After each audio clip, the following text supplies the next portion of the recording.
આ 5 લોકોને ખાલી હાથે ઘરની બહાર ન નીકળવા દો, નહીં તો જીવનભર પસ્તાવો કરવો પડશે।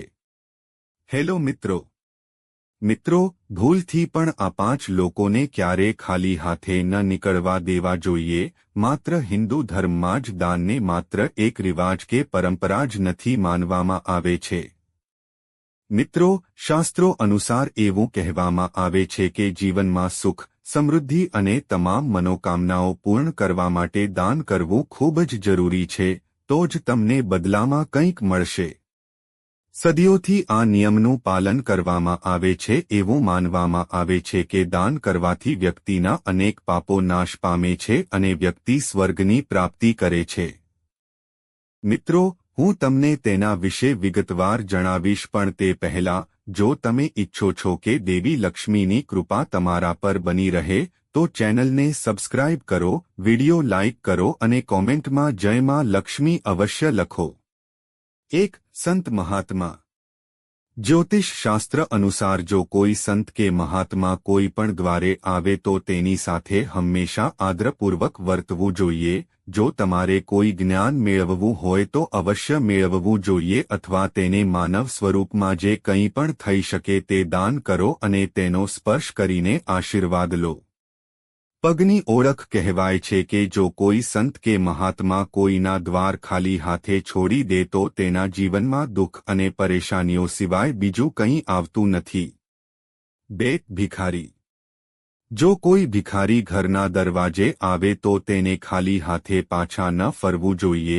જો પૈસા ન હોય તો ખોરાક કે પહેરવાલાયક વસ્તુઓ પણ દાનમાં આપી શકાય છે। તમે કોઈને દાન આપો કે ન આપો, કોઈને દૂધ આપવું બિલકુલ યોગ્ય નથી।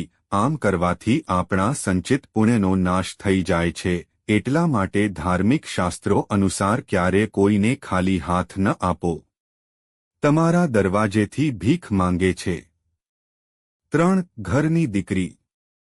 જ્યારે પણ ઘરની દીકરી સાસરેથી આવે તો તેને ક્યારે અપમાનિત ન કરવું જોઈએ। તેણી આ કરવાથી તમારા ઘરની પુત્રી જ્યારે તમારા ઘરમાં ગરીબી પ્રવર્તે છે, જો તે તમારું અપમાન કરીને ઘર છોડીને જાય છે, તો તમારા ઘરની લક્ષ્મી પણ ગુસ્સે થઈને ઘર છોડીને જાય છે।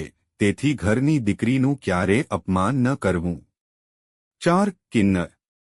મોટા ભાગના લોકો વ્યંઢળોથી દૂર રહેવા ઈચ્છે છે, પરંતુ જો વ્યંઢળ તમારા ઘર, ઓફિસ કે દરવાજે પૈસા માંગવા આવે તો તેમને ખાલી હાથે મોકલવાનું ભૂલશો નહીં। એવું માનવામાં આવે છે કે વ્યંઢળને દાન કરવાથી ગ્રહનો દોષ દૂર થાય છે, કુંડળીમાં બુધ દૂર થાય છે। જ્યોતિષ અનુસાર કિન્નરને બુધ ગ્રહનું પ્રતીક માનવામાં આવે છે। આટલું જ નહીં, તેની સાથે કરવામાં આવતી સારવારનો પણ આપણા જીવન પર ઊંડો પ્રભાવ પડે છે। તેથી ભૂલથી પણ કિન્નરનું અપમાન ન કરવું જોઈએ। જો તમે તેને દાન આપવા માંગતા નથી તો તેનું અપમાન પણ છે। જો લીલા રંગના કપડાં અથવા કોઈ પણ લીલા રંગની વસ્તુ કિન્નરને દાન કરવામાં આવે તો તે ખૂબ જ શુભ માનવામાં આવે છે। 5. વિકલાંગ અથવા વિકલાંગ। જો કોઈ વિકલાંગ વ્યક્તિ તમારા દ્વારે આવે છે તો તમારે તેની મદદ કરવી જોઈએ।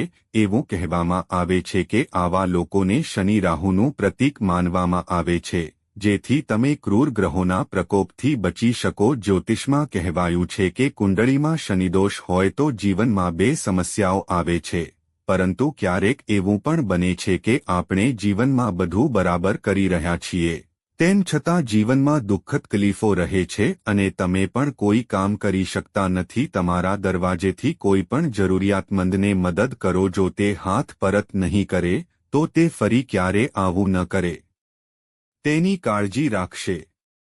મિત્રો, આશા છે કે તમને વિડિયો પસંદ આવ્યો હશે તો ચેનલને સબસ્ક્રાઇબ કરો અને વિડિયોને લાઇક કરો અને તમારા મિત્રો સાથે શેર કરો।